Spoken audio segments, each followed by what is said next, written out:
नाशिकमध्ये उद्या होणाऱ्या शिवजन्मोत्सव सोहळ्याची तयारी पूर्ण झालेली आहे आणि उद्याच्या या संपूर्ण सोहळ्याचं आकर्षण ठरणार आहे नाशिकच्या पंचवटी कारंजा परिसरातील हा अश्वारूढी छत्रपती शिवाजी महाराज यांचा पुतळा।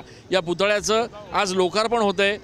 भाजपचे नेते गिरीश महाजन यांच्या उपस्थितीमध्ये हा लोकार्पण सोहळा पार पडतोय आणि नाशिकमधल्या सर्वात उंच असलेल्या छत्रपती शिवाजी महाराजांच्या पुतळ्यापैकी हा एक पुतळा असणार आहे।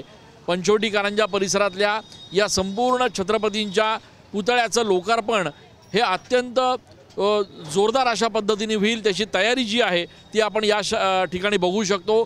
LEDs लावण्यात आलेले आहेत, डॉल्बी स्टिरिओ स्पीकर्स या ठिकाणी लावण्यात आलेले आहेत, कटआउट्स लावण्यात आलेले आहेत आणि एकूणच या संपूर्ण सोहळ्याच्या निमित्तानं एक उत्साह जो आहे तो या सगळ्या शिवप्रेमींमध्ये बघायला मिळतोय। अध्यक्ष आपल्यासोबत आहेत। नाटकरची काय नेमकी तयारी, कशा पद्धतीचा सोहळा असणार आहे?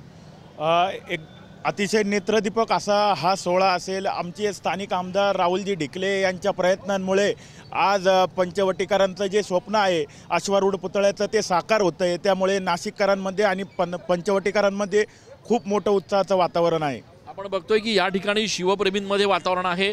उद्या शहराच्या प्रमुख भागातून छत्रपती शिवाजी महाराज यांच्या जन्मोत्सवानिमित्त मिरवणूक देखील निघणार आहे आणि त्या अनुषंगाने पोलिसांनी संपूर्ण शहरात बंदोबस्त तैनात केलेला आहे।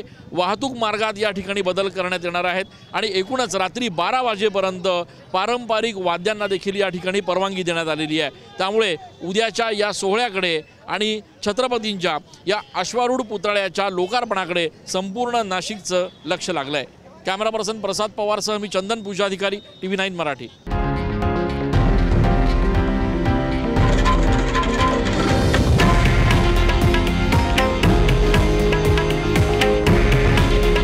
हे आहे देशातील नंबर 1 न्यूज नेटवर्क आणि आपण पाहत आहात TV9 मराठी। काळजी तुमची, हित महाराष्ट्राचं।